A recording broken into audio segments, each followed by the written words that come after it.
Hello friends, आज मैं आपके साथ शेयर कर रही हूँ वो एक एक्सप्लेनेशन जिससे आप ये समझ पाएंगे कि हमारे जो भारत का गौरव रही हैं शकुंतला देवी जी, जीनियस इन मैथमेटिक्स।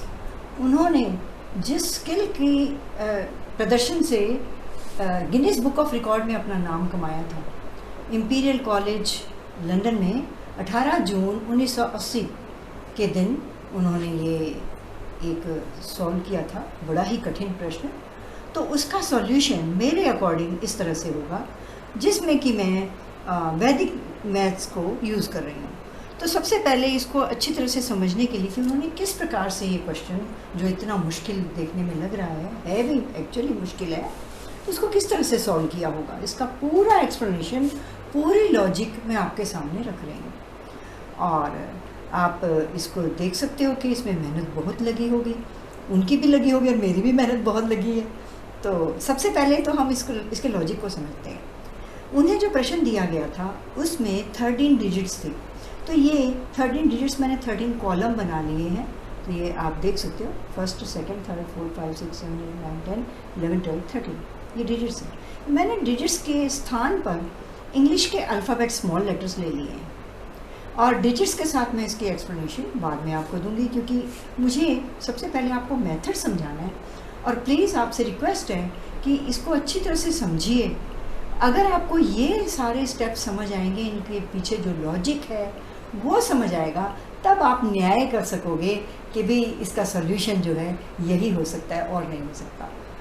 और साथ में अगर हम सोचें कि ये सारा कुछ हम बिना पेपर और पेन के करें, बिना कैलकुलेटर के करें, बिना कंप्यूटर की हेल्प से करें, तो स्टूडेंट्स ये ना आपको सिर्फ ओनली मेथड आपको नज़र आएगा जिसमें हम मेंटली ये कैलकुलेट करके आप देखोगे कि विथ प्रैक्टिस ये पॉसिबल है। शुरू में लगेगा कि ये बहुत मुश्किल है, पर अगर कोई बचपन से इसकी प्रैक्टिस करता आ रहा है, मल्टीप्लिकेशंस की और एडिशन उनकी बहुत क्विक है, तो वो आसानी से इसको कर सकता है। और शायद हमें ये पता होगा सभी को कि ये क्वेश्चन उन्होंने 28 सेकंड्स में सॉल्व कर लिया था। तो चलिए सबसे पहले शुरू करते हैं। ये 13 कॉलम्स हैं और इनमें मैंने प्लेस वैल्यूज़ मेंशन की हैं। ये वंस हैं, टेंस, 100, 1000। इनको मैंने 10 की पावर के रूप में शो किया है, तो ताकि बड़ी जो पावर्स हैं, बड़ी प्लेसेस हैं जो मैथमेटिक्स की नंबर्स की, वहाँ हमें आसानी हो। तो 10⁻0, 10⁻1, 2, 3, 4, 5, 6, 7, 8, 9, 10, 10⁻11, 10⁻12। तो 13th डिजिट जो है वो 10⁻12 है। अब हम शुरू करते हैं। इसको सॉल्व करने के लिए हम क्या मेथड यूज़ कर रहे हैं? वैदिक मेथड।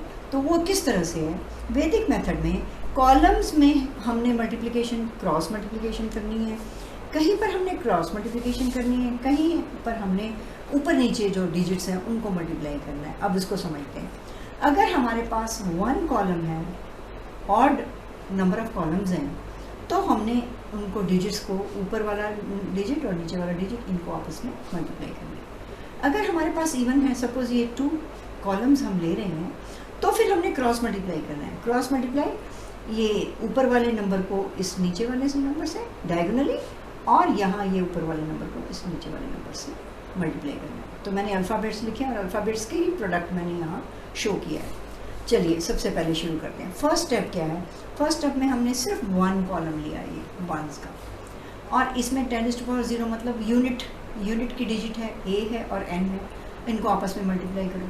तो जब आप मल्टीप्लाई करेंगे 10⁻0 into 10⁻0 will give you 10⁻0 only, because 1 into 1 is 1। 10⁻0 1 होता है। तो इन दोनों को आपस में मल्टीप्लाई करके आपके पास आ गया an। चलिए आगे।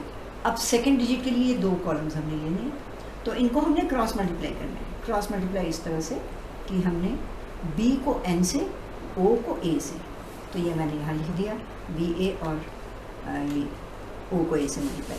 तो स्टूडेंट्स यहाँ देखिए आप कि 10⁻1 यहाँ ये कॉलम में है और यहाँ 10⁻0 है, यानी कि 1 है।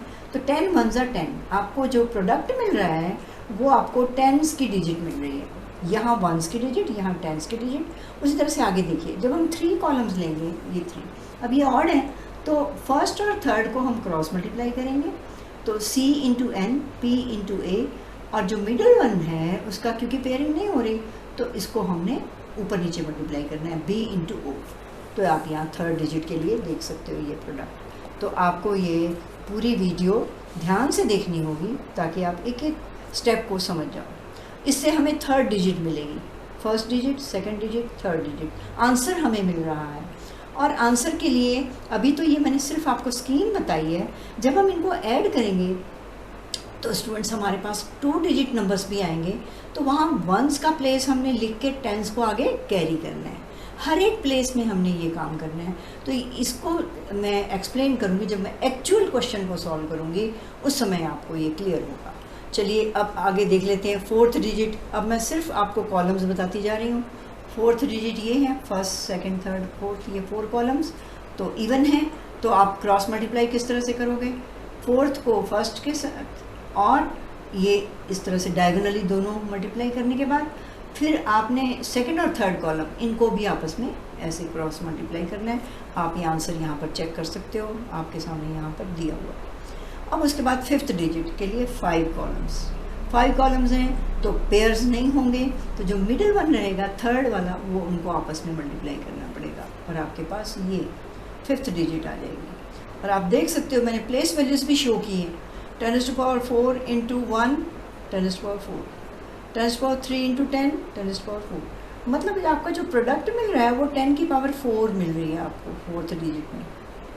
उसी तरह से फिफ्थ डिजिट के लिए, सिक्स्थ डिजिट के लिए, यहाँ फिफ्थ डिजिट था और अब सिक्स्थ डिजिट के लिए 10⁵ मिल रहा है आपको प्रोडक्ट। और ये किस तरह से मिल रहा है, आप 6 ले लीजिए कॉलम, 6 कॉलम लेंगे तो आपके पेयर्स बन जाएंगे, इवन है ये, फर्स्ट और सिक्स्थ का पेयर बनेगा, सेकंड और फिफ्थ का पेयर बनेगा, थर्ड और फोर्थ का पेयर बनेगा, और क्रॉस मल्टीप्लाई आपने डायगोनली मल्टीप्लाई करना है। तो आप इसको यहाँ पर सिक्स्थ डिजिट के लिए जो मैंने नीचे लिखे हुए हैं प्रोडक्ट्स, आप इनसे इसको चेक कर सकते हो। उसी तरह से सेवन्थ डिजिट, अब मेरे ख्याल है मुझे बार बार एक्सप्लेन करने की ज़रूरत नहीं है, यहाँ पर सारा लिखा हुआ है, आप चेक कर सकते हो कि आपका प्रोडक्ट क्या आएगा और किस तरह से जस्टिफाई होता है कि ये हमें प्रोडक्ट जो है 10⁶ की वैल्यू दे रहा है। अब उसी तरह से सेवन्थ के लिए 10⁻⁷ के लिए 8th डिजिट आपको मिलेगी और ये आपने प्रोडक्ट्स करने हैं। तो 8 डिजिट्स हैं, 8 डिजिट्स के लिए 8 कॉलम्स आप लोगे तो नेचुरली पेयरिंग हो जाएगी उनकी। तो फर्स्ट को 8th के साथ, सेकंड को 7th के साथ और थर्ड को 6th के साथ, फोर्थ को 5th के साथ क्रॉस मल्टीप्लाई आप करते जाओगे। उसके बाद आप 11th डिजिट के लिए देखिए, 11th डिजिट के लिए आपको 11 कॉलम्स लेने हैं, ये ऑड हैं तो जो मिडल मोस्ट है वहाँ पर आपको क्रॉस मल्टीप्लाई की बजाय ऊपर नीचे मल्टीप्लाई करना होगा, जैसे मैं आपको समझा रही हूँ। अब उसके बाद आप 10th डिजिट, 11th डिजिट और आगे 12th डिजिट तक आप यहाँ पर देख सकते हो। तो 12th डिजिट तक मैंने यहाँ पर आपको सॉल्व करके दिखा दिया है। तो आप इसको जो मैंने रूल समझाया है उस रूल को अप्लाई करके आप चेक कर सकते हो कि आपका जो प्रोडक्ट है वो 10⁻11 दे रहा है आपको। जब हम 13th डिजिट के लिए फाइंड आउट करने के लिए प्रोडक्ट्स फाइंड आउट करेंगे तो ये सबसे बड़ा हमारा होगा, क्योंकि इसमें कॉलम सबसे ज़्यादा होंगे और ये जो लिस्ट है ये प्रोडक्ट्स की ये काफ़ी लंबी लिस्ट होगी। तो इनको हमने प्रोडक्ट्स को आपस में ऐड करते जाना है। तो ये वंस प्लेस से हमें 13th डिजिट मिलेगी। नेक्स्ट है 14th डिजिट। अब स्टूडेंट्स 14th डिजिट पर जब हम आ जाते हैं तो 13 तक मैक्सिमम आने के बाद अब हम एक एक कॉलम को छोड़ते जाएंगे। अब हमने सबसे पहले 10⁻0 का कॉलम जो है उसको छोड़ देना है, बाकियों के साथ वही रूल है, उसी तरह से हमने पेयरिंग करनी है। तो आप इसको अच्छी तरह से देख सकते हो, ऑब्जर्व कर सकते हो कि किस किस को मल्टीप्लाई करना है और किस तरह से आपका प्रोडक्ट आएगा। अच्छा, उसके बाद 15th डिजिट में आपने 2 कॉलम छोड़ देने हैं, फर्स्ट और सेकेंड। 16th डिजिट के लिए आपको 3 कॉलम छोड़ने होंगे। तो 16th कॉलम के लिए, 16th डिजिट के लिए आपको 10⁻0, 10⁻1, 10⁻2 ये 3 कॉलम्स आप छोड़ दोगे, बाकियों को आप 13th तक आप उसी तरह से मल्टीप्लाई करोगे जैसे हमने समझा है। उसके बाद 17th डिजिट के लिए आपको फर्स्ट 4 कॉलम जो है वो छोड़ने होंगे। सेम उसी तरह से 18th डिजिट के लिए आपको कौन कौन से कॉलम छोड़ने हैं वो यहाँ मैंने मेंशन किए हुए हैं। तो 10⁻⁴ तक कॉलम, ये 5 कॉलम आपको छोड़ने होंगे। बाकी आप उसी तरह से आगे प्रोसीड करोगे जैसा हम अब तक समझते आए हैं। 19th डिजिट इसी तरह से हमें मिल जाएगी, उसमें कौन कौन से कॉलम हमने छोड़ने हैं, एक कॉलम हम और पिछले स्टेप की बजाय ज़्यादा छोड़ देंगे। तो 10⁻⁴ की बजाय 10⁻⁵ भी हम यहाँ छोड़ देंगे। तो हमें 19th डिजिट के लिए कैलकुलेशन इस तरह से करनी है। उसके बाद 20th digit, 21st digit, 22nd digit, 23rd digit और 24th डिजिट और 25th डिजिट। अब आपको शायद याद होगा कि हर जगह ये आपको लिखा हुआ मिलेगा कि जो आंसर था एक्चुअल उसमें 26 डिजिट्स थी। तो वो जो 26th डिजिट है वो ये जो आपका आंसर आएगा ना, ये 2 डिजिट वाला आएगा। तो वो उसमें 1s और 10s 2 प्लेसेस होंगे। तो 1s वाली 25th डिजिट बनेगी और जो 10s वाली फिगर होगी वो 26th डिजिट होगी। इसके बाद नेक्स्ट वीडियो में हम समझेंगे, एक्चुअल क्वेश्चन को लेंगे हम और उसमें हम समझेंगे कि किस तरह से उसको हम सॉल्व करेंगे पूरा। तो मेथड समझाने के लिए मैंने पहले ये वीडियो बनाई है ताकि जब मैं उस क्वेश्चन को एक्सप्लेन करती हूँ तो उस समय आपको समझने में कोई प्रॉब्लम ना आए। Thank you. तो थैंक यू, और प्लीज़ हमारे चैनल को सब्सक्राइब कीजिए, शेयर कीजिए और प्लीज़ पसंद आए तो लाइक कीजिए। Thank you.